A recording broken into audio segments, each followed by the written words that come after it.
le sang de Jésus.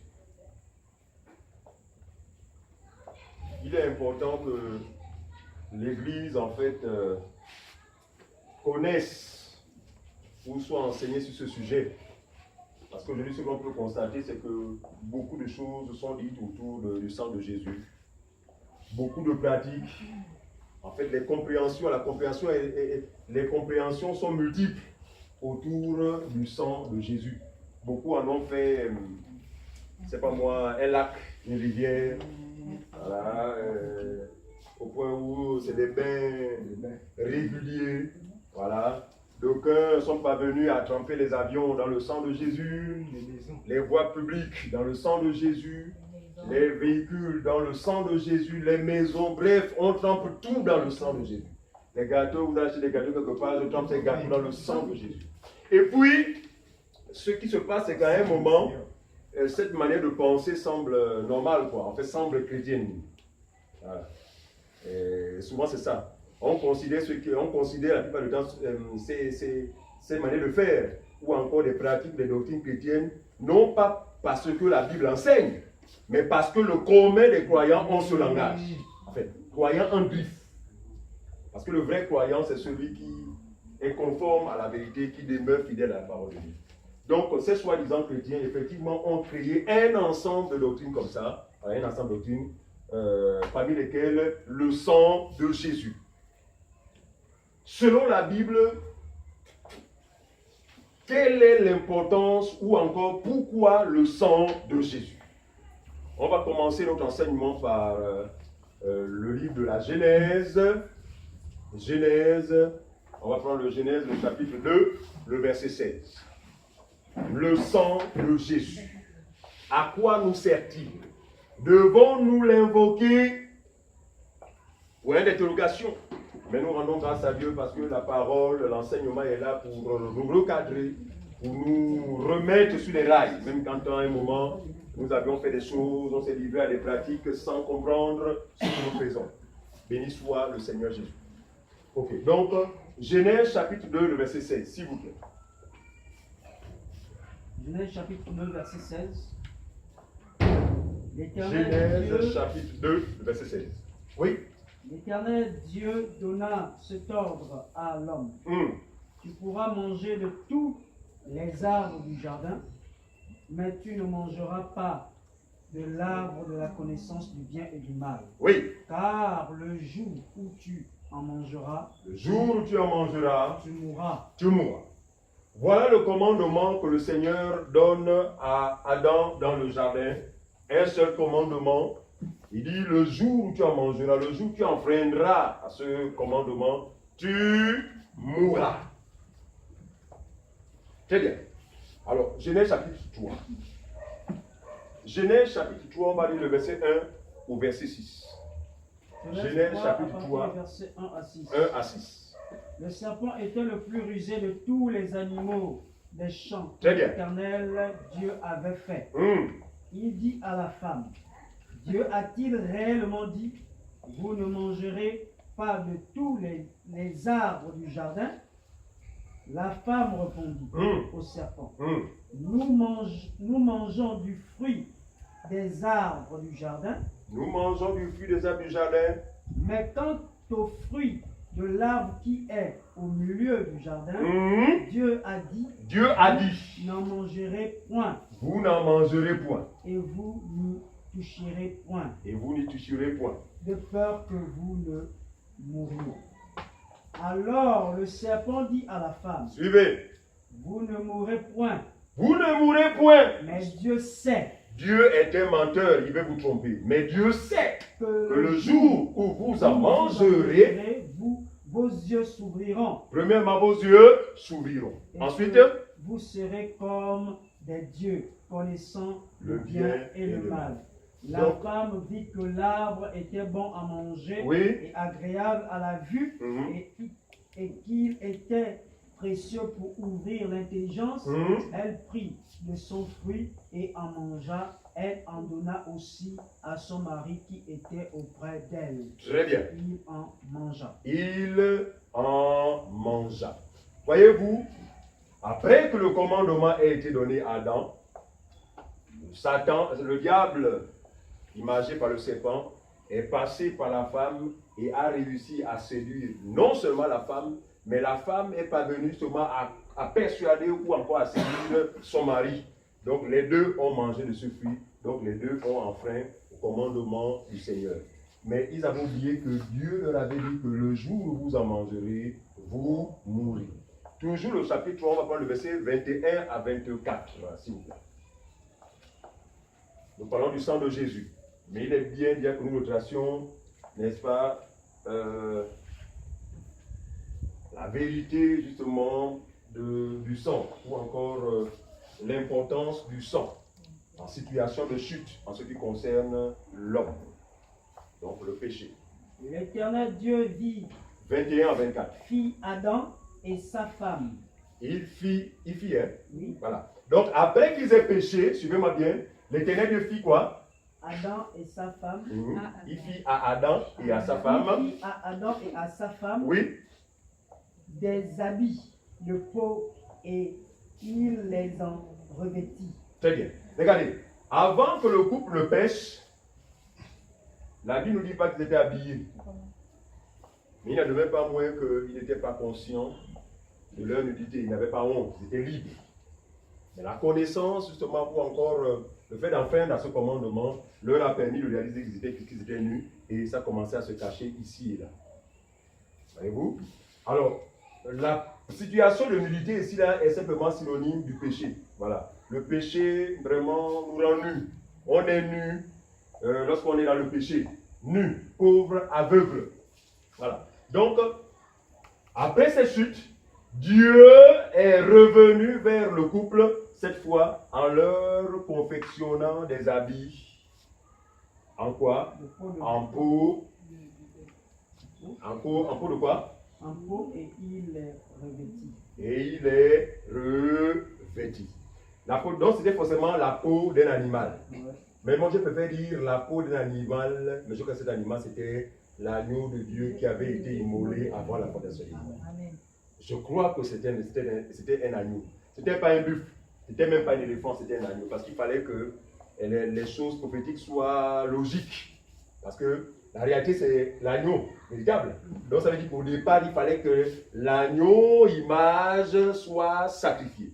Donc le premier en fait à faire le sacrifice, à faire un sacrifice qui a fait couler le sang, c'est Dieu lui-même. Ça s'est passé où? Au jardin. Mais vous me direz certainement que, mais nulle part il n'a été fait mention que Dieu aurait tué un animal. Mais les choses sont simples à comprendre. Où a-t-il eu la peau de cet animal? Quand on dépouille un animal de sa peau, forcément le sang coule. En fait, le but de Dieu n'était pas la peau de l'animal. Comprenez bien cela. Le but de Dieu, c'était que le sang coule. Il fallait que le sang coule. Pourquoi? Parce que sans effusion de sang, il n'y a point de pardon des péchés. Hébreux chapitre 9, le verset 22. Hébreux chapitre 9, le verset 22. Si quelqu'un l'a page. Sans effusion de sang, il n'y a pas de pardon des péchés. Et Hébreux 9, 22. Et vous allez remarquer que la peau de l'animal, justement, dont le Seigneur s'est servi pour couvrir le couple, en fait, c'était pour couvrir quoi? Leur nudité. Donc, pour couvrir leur péché. Donc, le sang qui devait couler en vue de faire quoi?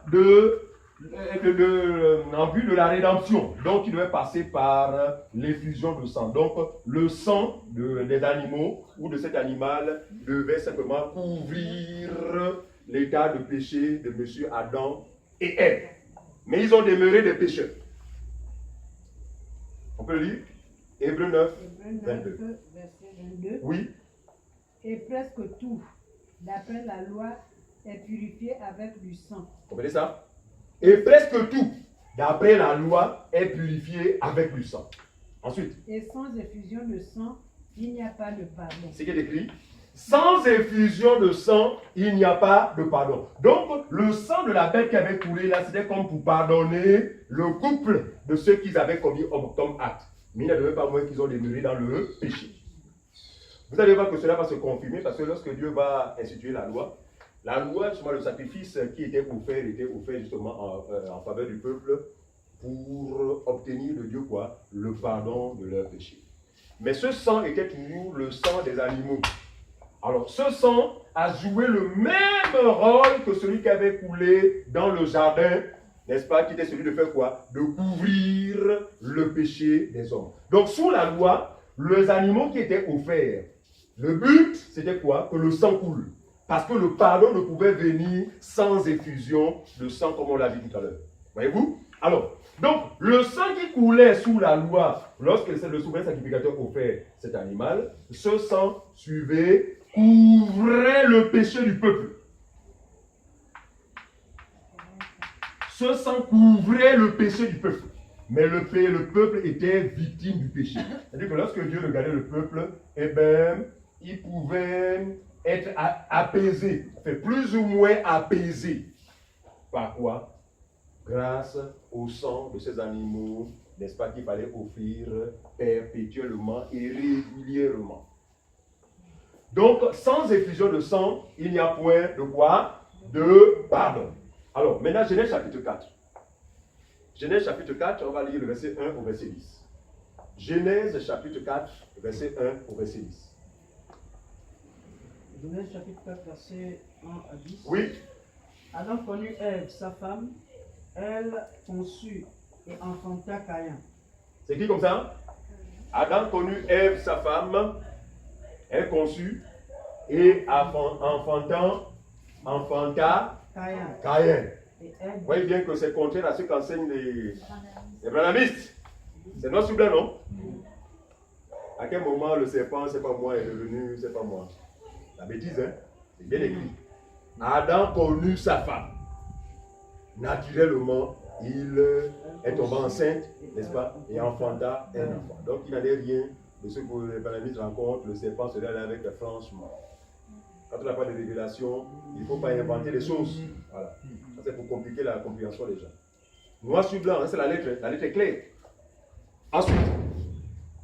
Et elle dit. J'ai formé un homme avec l'aide de l'Éternel. J'ai formé un homme avec la grâce de Dieu. On peut parler comme ça. Ensuite. Elle enfanta encore son frère, Abel. Un deuxième enfant. Abel fut berger. Et Caïn fut laboureur. Donc, Caïn, qui était le plus grand, fut un laboureur. Abel, le plus jeune, fut quoi? Un berger. Tout le monde sait ce que c'est un berger. On continue. Au bout de quelque temps, Caïn fit à l'Éternel une offrande des fruits de la terre. Suivez. La notion du sacrifice avait déjà été mise en place par Dieu lui-même au commencement. Et cette notion ne pouvait que poursuivre sa postérité. Est-ce que vous comprenez ça?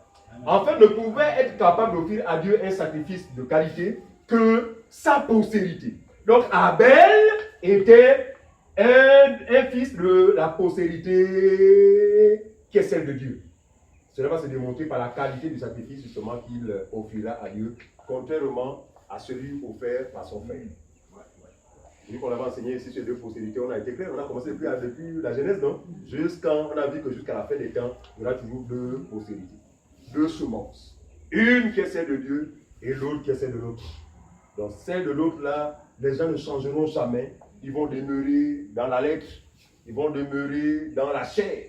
Voilà, très bien. Or, la postérité qui est celle de Dieu, c'est beaucoup plus, ce sont les choses de l'esprit. Donc les choses éternelles, les vraies choses. On y va. On est à. Au bout de quelque temps, à l'Éternel une offrande des fruits de la terre. Voilà. Donc Caïn fit à Dieu une offrande du fruit de quoi? De son travail. Il était quoi? Laboureur. Il était laboureur. Donc ce n'est pas étonnant que son sacrifice ait rapport avec ce qui vient de la terre. Vous comprenez ça?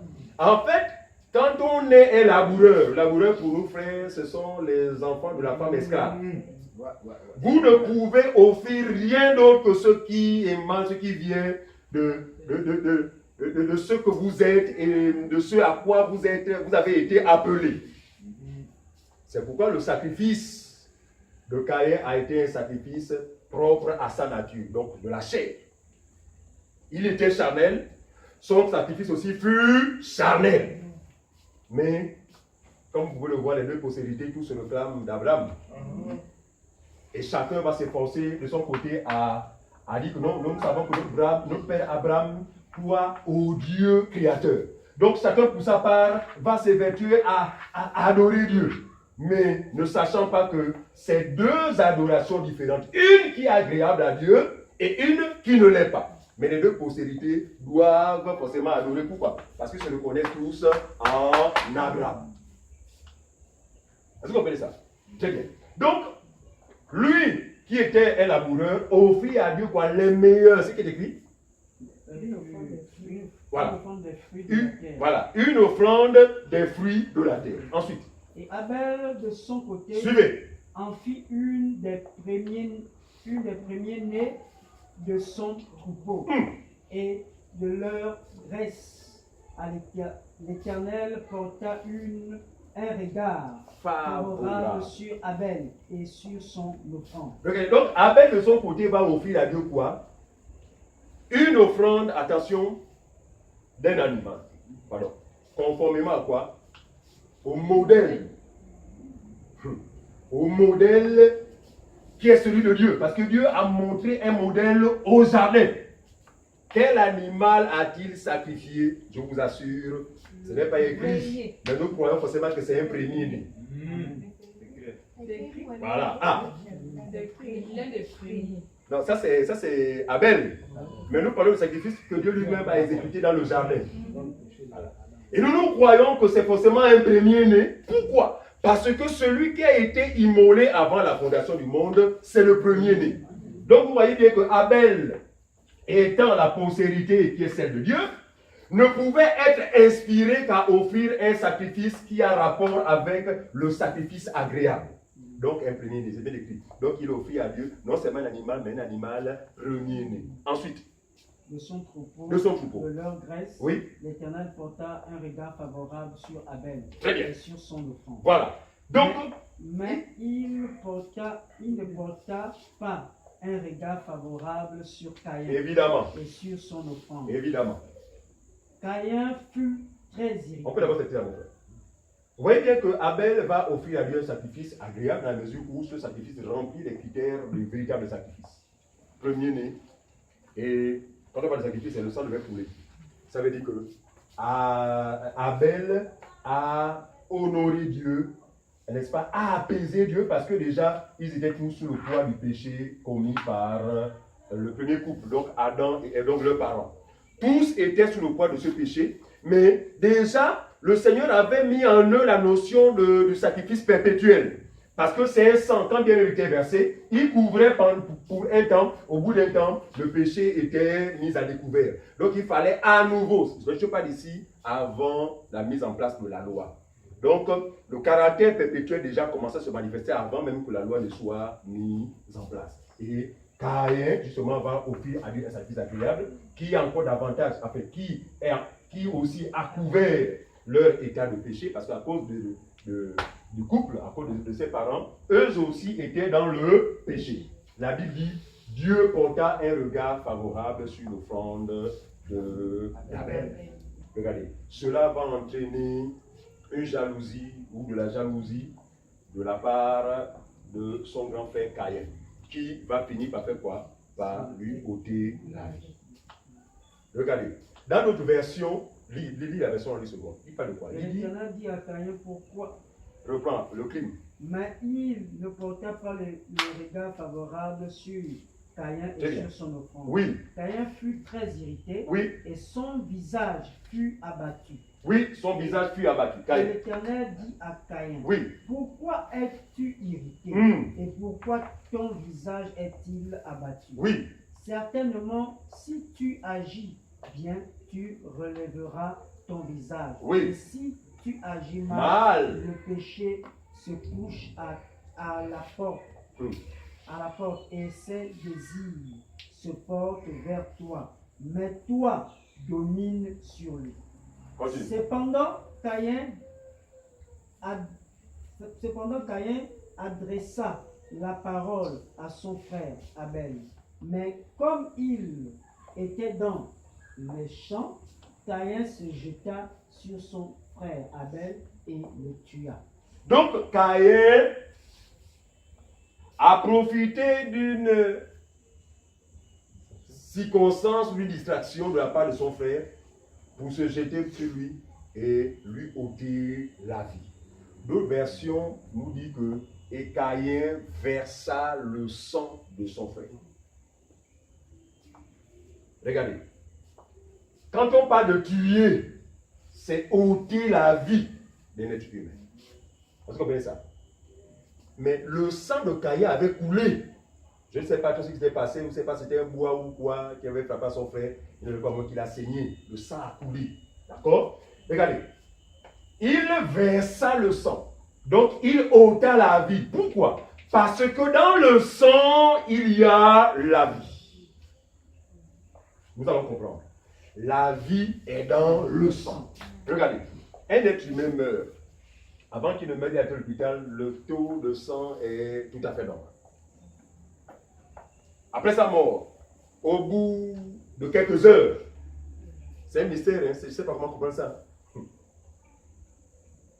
Le corps de cette personne va pâlir, enfin va blanc. Mais quand on vérifie même parfois, le sang est parti où? C'est des mystères. Ça dit que pourquoi? Parce que la vie lui a été ôtée. Vous allez comprendre pourquoi Dieu va interdire à Israël de ne point manger, n'est-ce pas, les animaux avec le sang. Pourquoi? Parce que le sang, la vie est dans le sang. Donc le crime de M. Caïn vis-à-vis de son père Abel a été justifié par le fait qu'il a versé le sang de son frère. Ainsi, la vie lui a été ôtée. C'est pas ce que comprendre. On va comprendre tout doucement.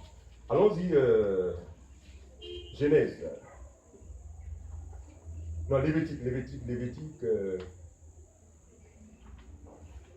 17.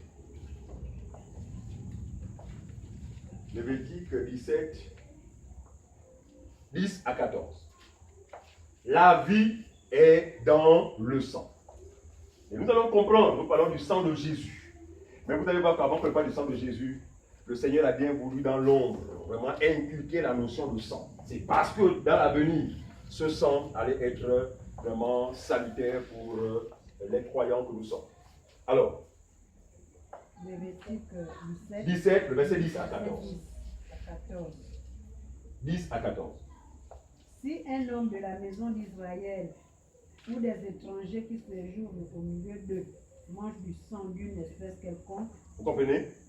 Si un Israélite ou un étranger qui séjourne au milieu d'eux mange le sang d'un animal quelconque, je tournerai ma face contre ce vous comprenez cela? de sang. En fait, il tourne sa face pourquoi? Parce que pour lui, la vie est dans le sang. Vous allez comprendre. La vie est dans le sang. Ce peuple, suivez-moi bien, ce peuple était dans la mort à cause du péché d'un seul homme. Personne ne devait accéder à la vie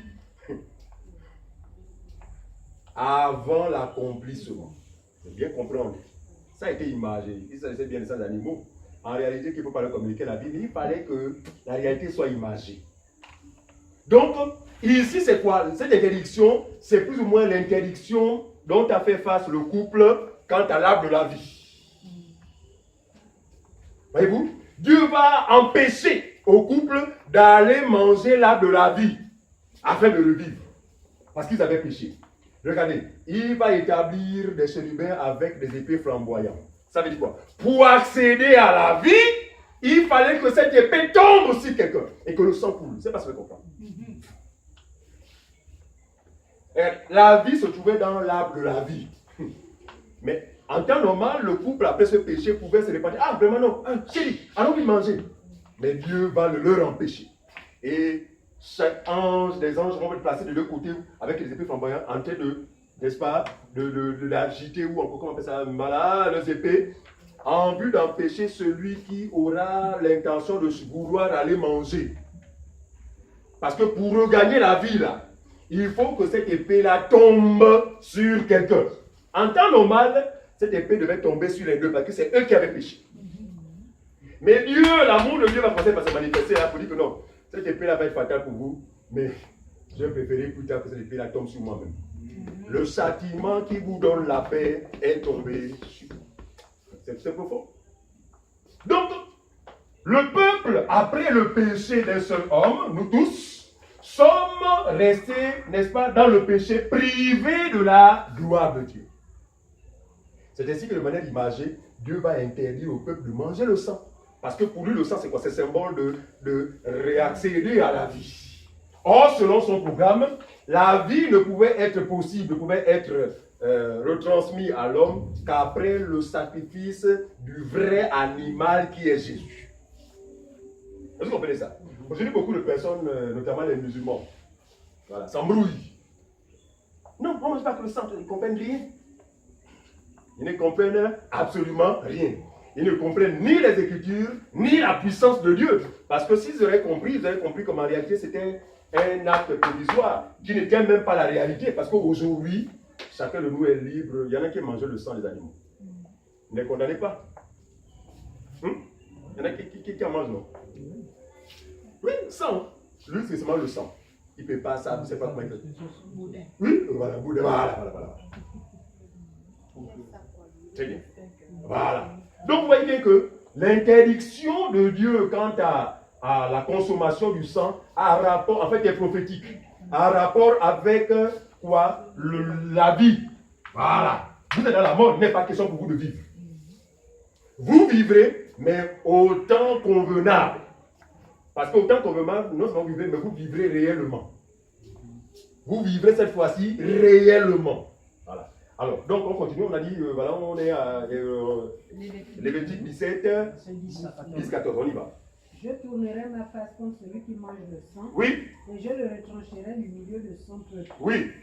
Car l'âme de la chair est dans le sang.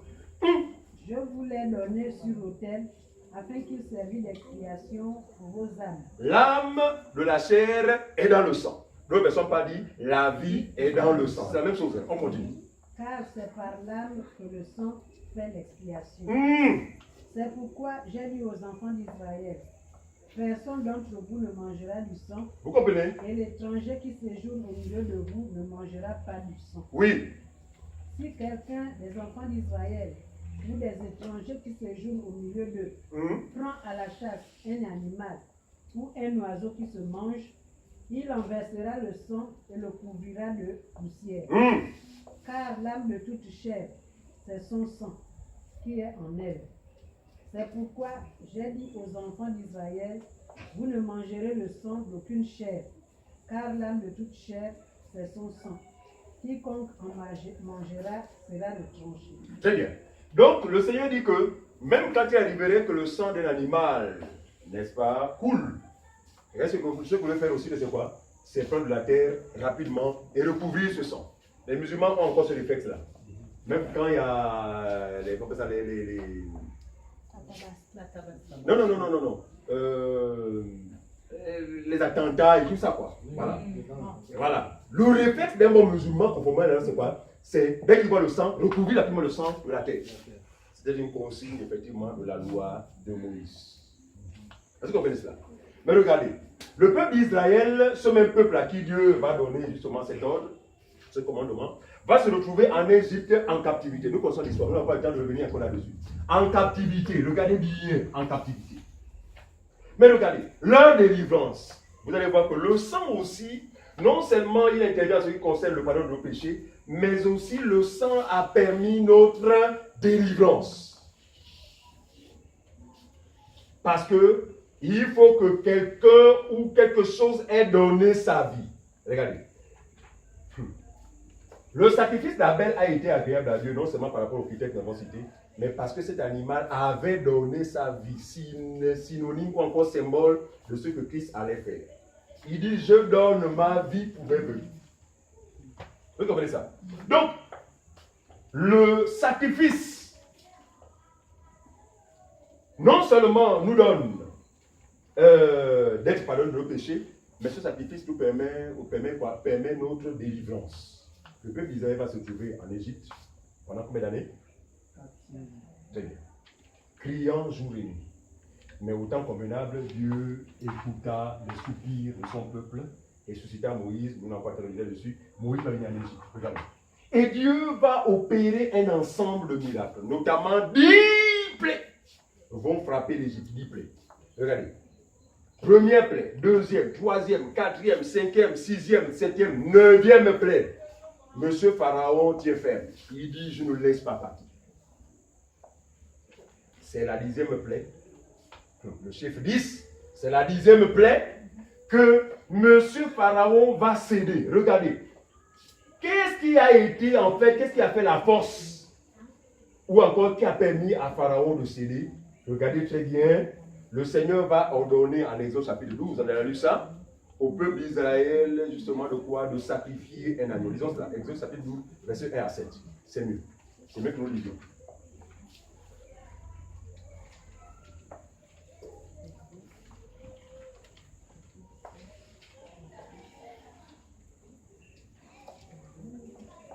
Exode chapitre 12, verset 1 à 7.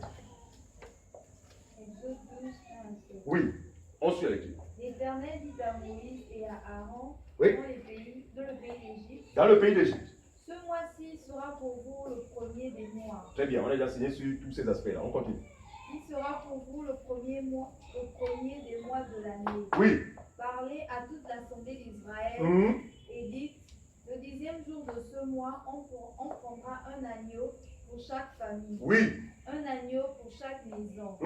Si la maison est trop peu nombreuse pour un agneau, on le prendra avec son plus proche voisin, selon le nombre de personnes. La recommandation c'est quoi? C'est que chaque famille doit se munir de quoi? D'un agneau.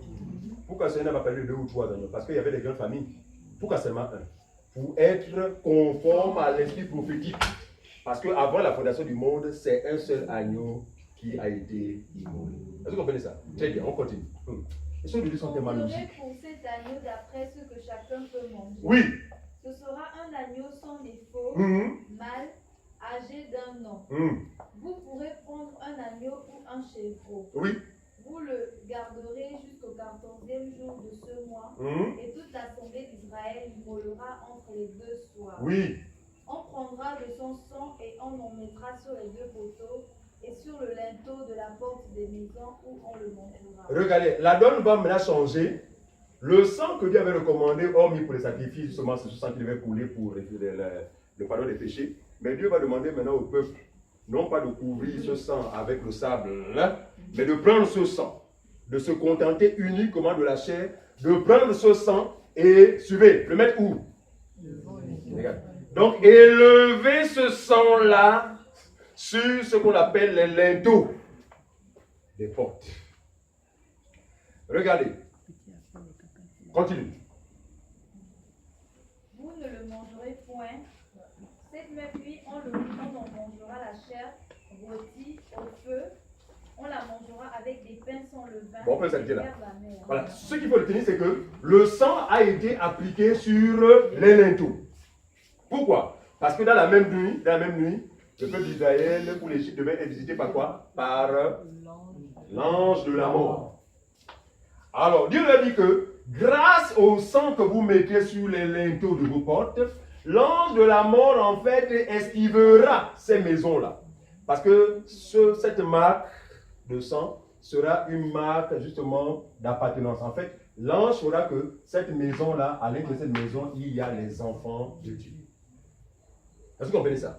Donc, ce sang-là, autrement dit, c'était quoi? En fait, signifie à l'ange que, en ce qui concerne ces gens-là, quelqu'un a donné sa vie pour leur achat.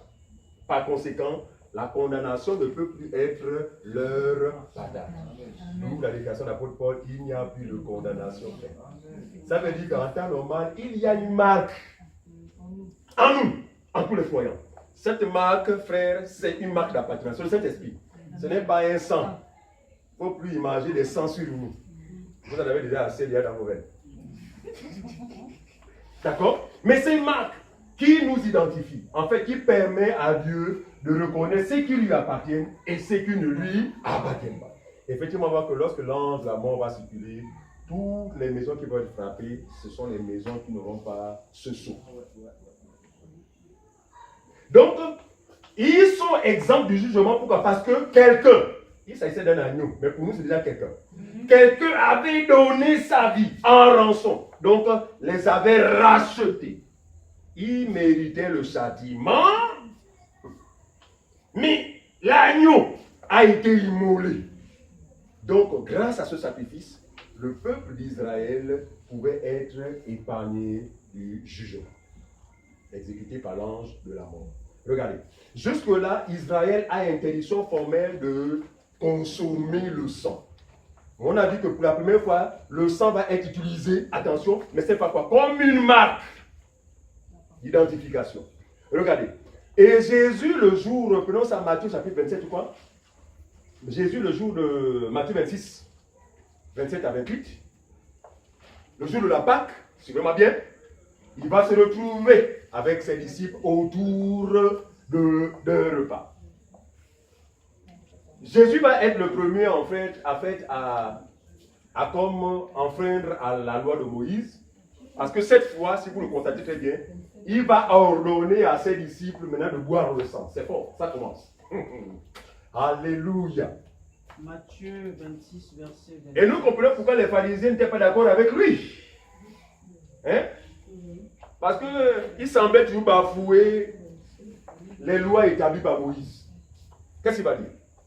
Matthieu 26, verset 27. Voilà, 27-28.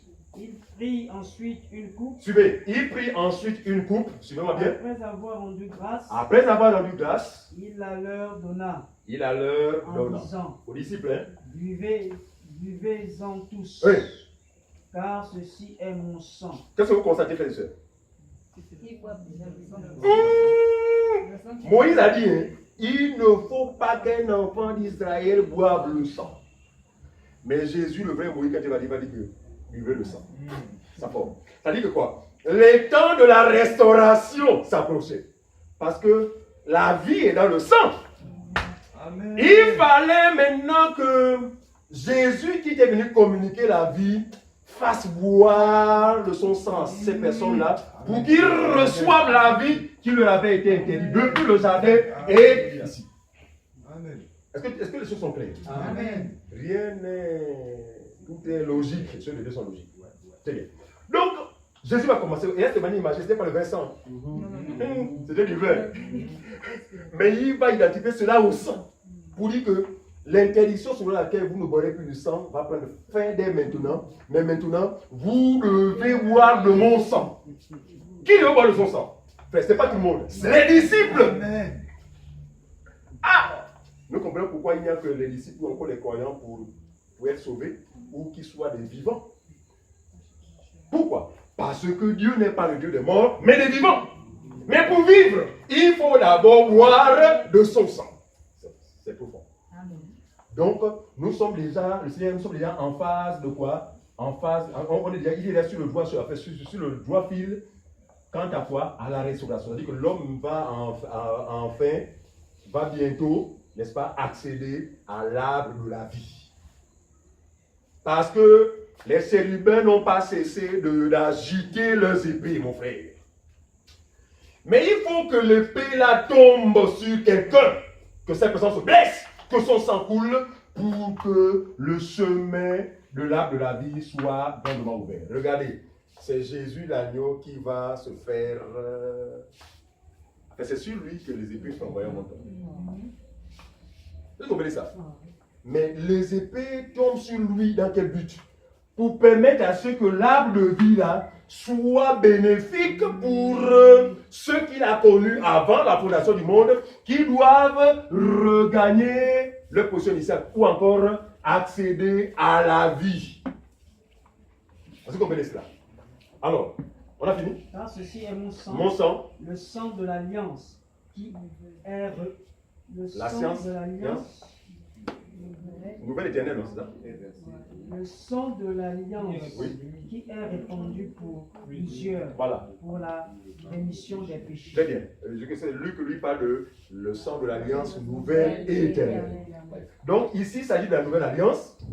En un mot, sous la première alliance, interdiction formelle de manger le sang. Parce que la vie est dans le sang. Il n'était pas question que nous revivions à ce moment-là.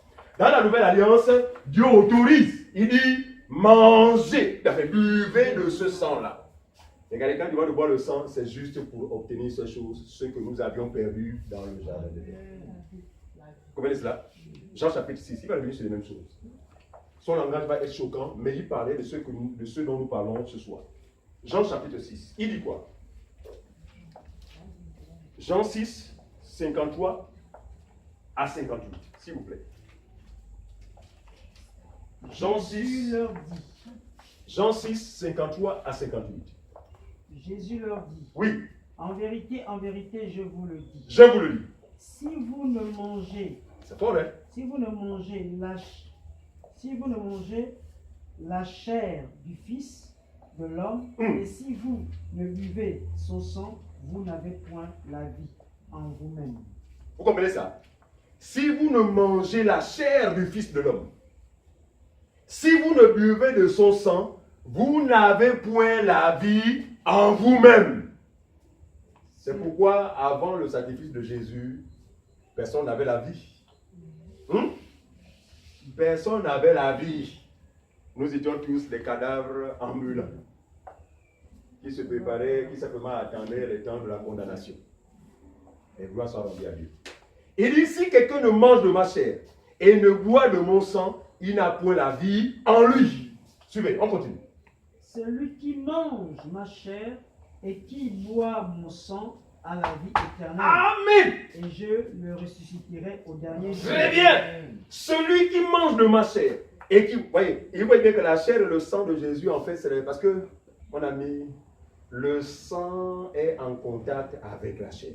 Regardez, même lorsque Dieu avait dit à Israël de ne pas consommer le sang, ils usaient de méthodes pour vraiment vider cet animal. Je ne sais pas comment ça se passait, mais il fallait s'assurer qu'il n'y ait aucune goutte de sang dans cet animal. Ils avaient des méthodes qu'ils utilisaient vraiment pour vider l'animal complètement du sang. Or, la chair de Jésus dont il parle ici, et son sang, c'est quoi? C'est une chair sanglante. Le sang, c'est-à-dire une chair qui saigne. Voilà. Donc la chair et le sang là, mon ami, vont devenir maintenant un. Pourquoi? Parce que finalement, les deux sont, mais on ne peut les dissocier. Or, dans la première alliance, on dissociait la chair d'avec le sang. Il faut bien comprendre les choses de Dieu. Mais dans la nouvelle alliance, c'est la chair et le sang. Parce que Jésus les met tous ensemble. C'est la même chose. Donc celui qui ne mange de ma chair et qui ne boit de mon sang n'a pas la vie éternelle. Mais celui qui le fait a la vie éternelle et je le ressusciterai au dernier jour.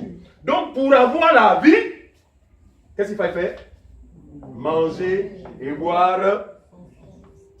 Est-ce que vous comprenez ça? Pourquoi? Nous les verrons encore. Parce que la vie est dans le sang. En fait, la vie dans le sang des animaux, ce n'est pas la vraie vie. C'est pourquoi nous aimons, lorsque l'apôtre nous dit qu'en fait, ce qui s'est passé là-bas n'était pas la réalité, c'était que l'ombre des choses à venir. En fait, la vie qui est dans le sang, ici c'est quoi? C'est le sang de Jésus à l'intérieur duquel il y a la vie. Et vous comprenez pourquoi, vous allez comprendre tout à l'heure pourquoi nous disons que si nous faisons boire aux démons le sang de Jésus, c'est pour les faire vivre. Soyons sérieux, hein? Donc, je te fais boire au nom de Jésus, 3 litres de sang de Jésus, bois, maintenant, ça chauffe.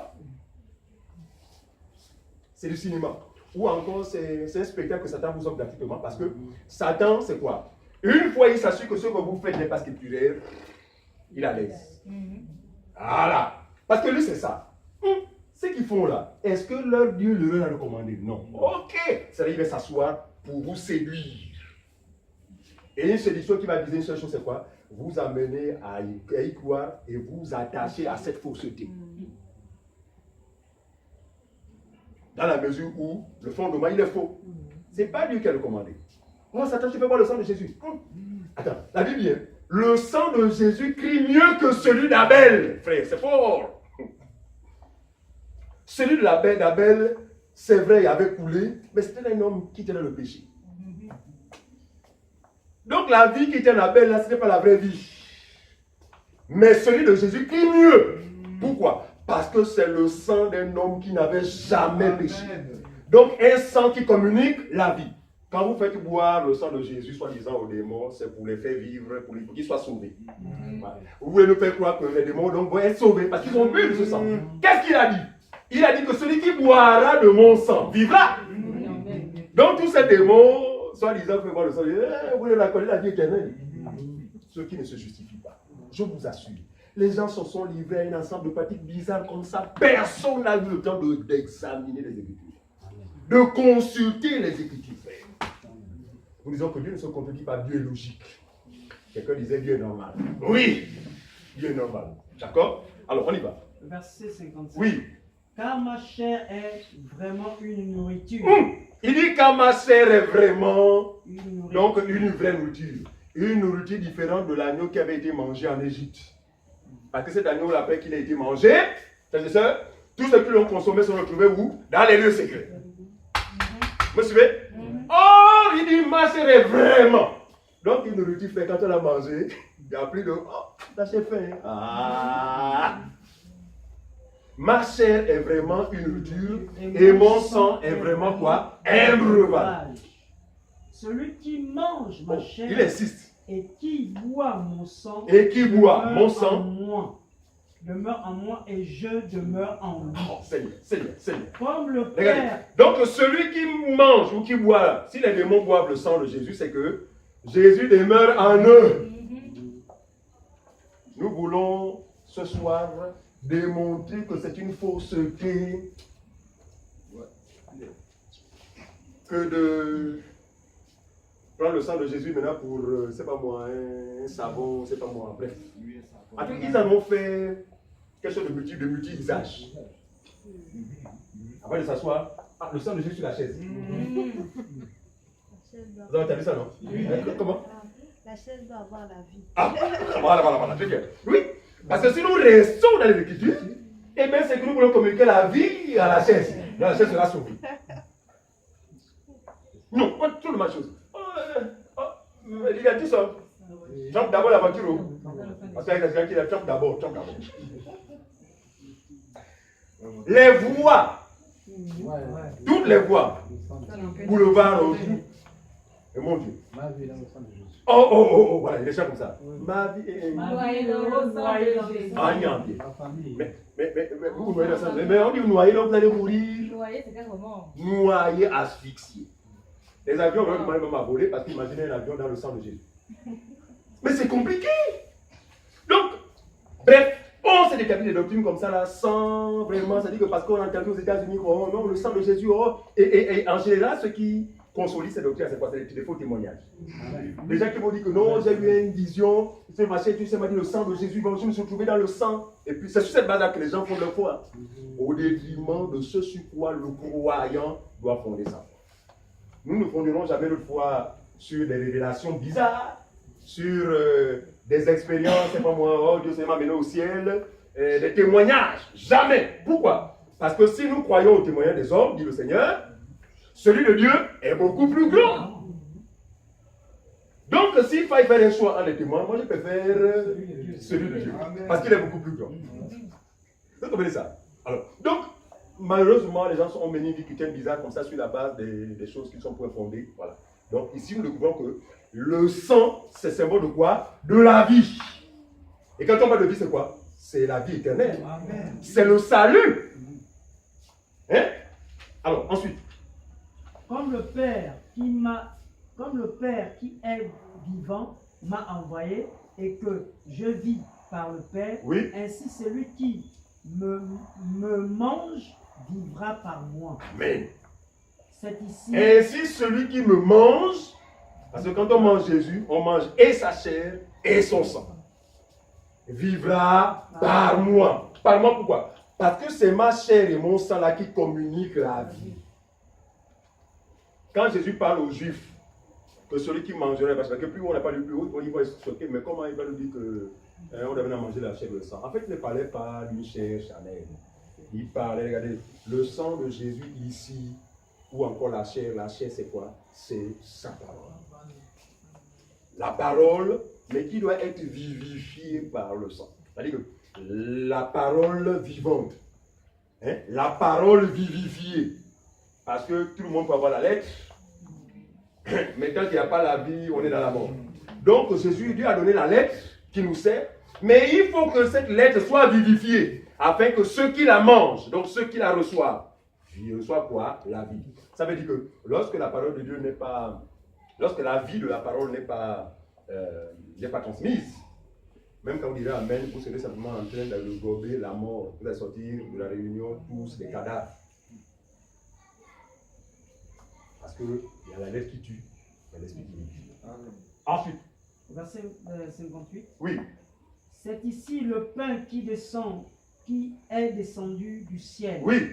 Il n'en est pas comme de vos pères qui ont mangé la manne et qui sont morts. Très bien. Celui qui mange de ce pain vivra éternellement. Amen. Donc il n'en est rien de l'alimentation image, parce que c'est qui était image n'a conduit personne à la vie. Au contraire, après avoir mangé, ils ont fini non seulement pour avoir faim plus tard, mais ils en sont morts. Or, la nourriture que je veux donner, ma chair et bon sang, quand vous allez manger, vous allez vivre éternellement. Regardez. Qu'est-ce qui nous fait dire que l'animal qui était sacrifié dans la première alliance était l'image de la personne de Jésus-Christ? Jean chapitre 1, verset 29, tout le monde le sait. Jean va voir Jésus venir de loin, n'est-ce pas, pour se soumettre à ce qu'avait prévu la prophétie. Et Jésus dira, Jean-Baptiste dira de Jésus, voici l'agneau de Dieu, celui qui fait quoi? Qui enlève le péché. C'est-à-dire que, donc, le sang de cet agneau, quand le sang de cet agneau allait couler, non seulement ceux qui croiraient allaient être pardonnés de leurs péchés, mais leurs péchés leur devaient être... Est-ce que vous comprenez ça? Donc, vous voyez bien que le premier agneau animal qui a été sacrifié au jardin, c'est Jésus. Moïse, l'agneau de Moïse, c'est toujours Jésus. Mais cela va maintenant s'accomplir sur lui. C'est pourquoi il dit que je ne suis pas venu abolir la loi de Moïse. Mais je suis venu faire quoi? Accomplir ses aspects. Et l'accomplissement, c'est quoi? C'est être cet agneau-là qui allait être plus, dont le sacrifice allait être plus efficace que les agneaux images. Pour nous, nous ne pouvons plus faire recours aux sacrifices images. Pourquoi? Parce qu'on a compris que faire entre l'image et la réalité.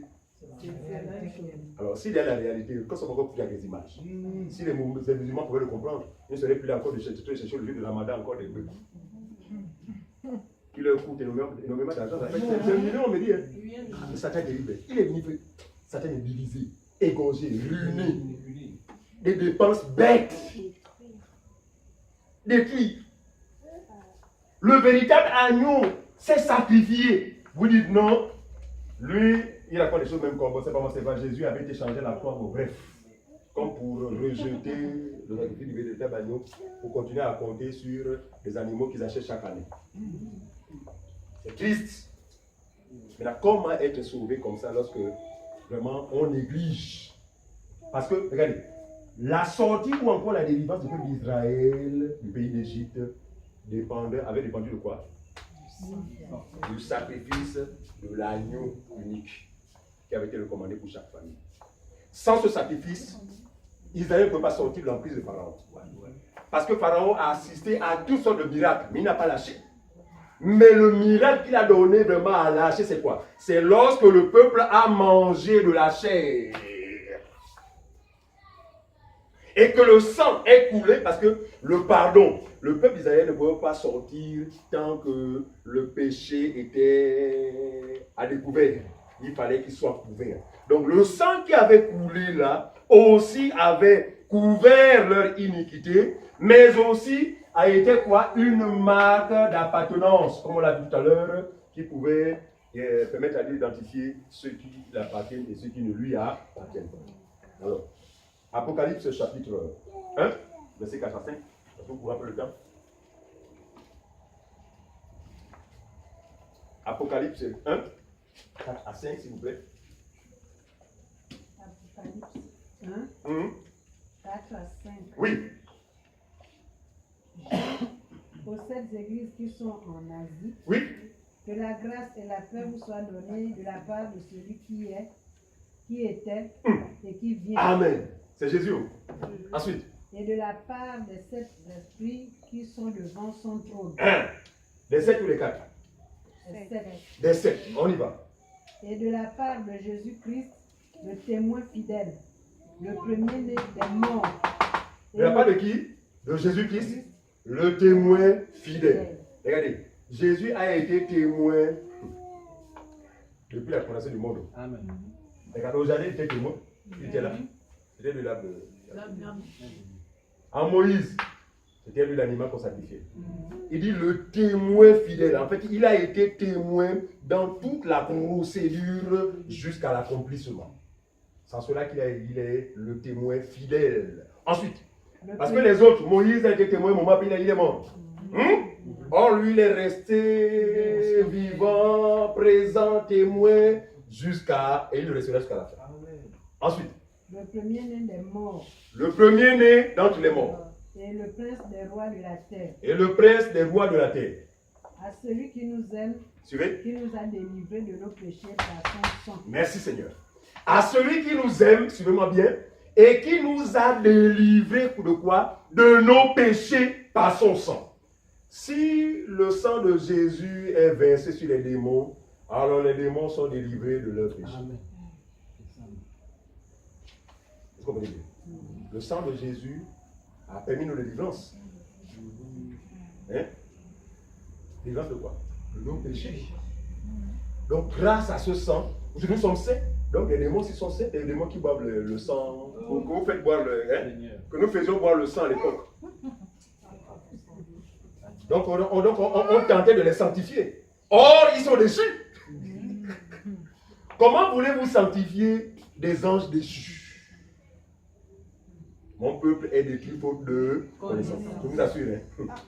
Je comprends pourquoi Satan, en fait, s'installe, se trouve à l'aise dans ces milieux-là.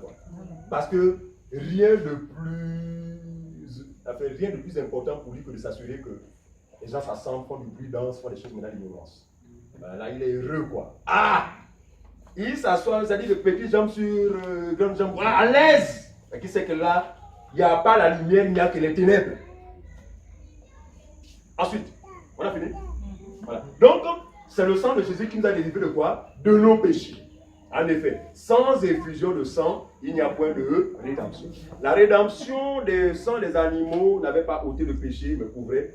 Mais la rédemption du sang précieux de Christ a fait quoi? A ôté le péché. Allons-y, Colossiens chapitre 1. Colossiens 1, 20.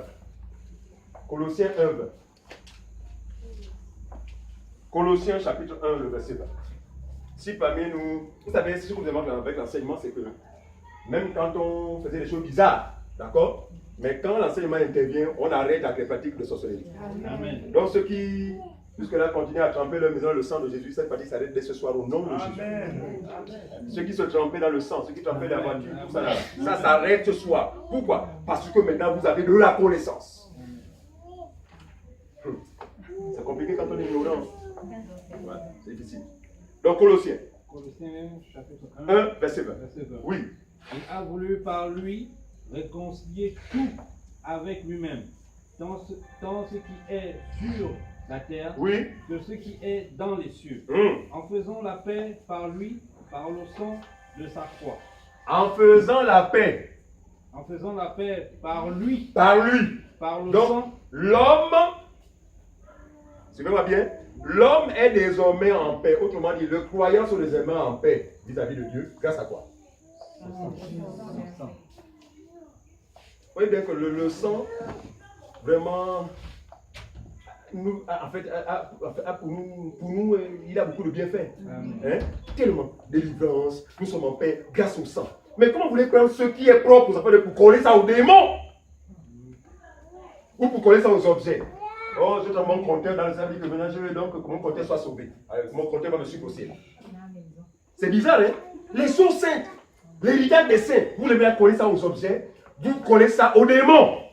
Oh, c'est pour nous, c'est pour notre rédemption, c'est pour notre salut, c'est pour nous, c'est notre héritage. Ce n'est pas pour les objets. Ensuite, mon frère, tu as fini? Verset 20. Hein? Alors, prenons les passages qui démontrent qu'effectivement, il est formellement interdit d'invoquer le sang de Jésus. Regardez, dans les religions dans lesquelles nous étions, nous avions une procédure, n'est-ce pas, avant de prier. Quand on se mettait, quand on disait, bon là je vais prier, les enfants, ne me dérangez pas. Si tonton vient, tu dis que je cherche de prier. Et quand tu vas dans la pièce à faire, il y a une procédure. Première procédure, c'était quoi? Première étape. Ah, pas de loin d'abord, attention. Voilà. Étape numéro 1. On se répand d'abord. Demandez pardon à Dieu pour tous vos péchés. Tout ce qu'on a fait dans la journée. Voilà. Ça dit que là, et là, le pardon, pour qu'il ait mal la place, il faut vraiment même pleurer, quoi. Pleurer pas. Deuxième étape. Invoquez maintenant le sang. Pour laver, non? Invoquez le sang, invoquez, Seigneur. J'invoque le sang purifie mon âme, mon corps, mon âme, ma bouche, tout, Seigneur, lavez. Après cette époque-là, après cette purification-là, on a la conscience un peu tranquille. On peut commencer à louer. Oh Jésus, tu es bon. Qu'est-ce qu'il est mort? Après, quatrième étape. Voilà. Moi, si se souvient encore. Mais c'est une procédure qui est universelle.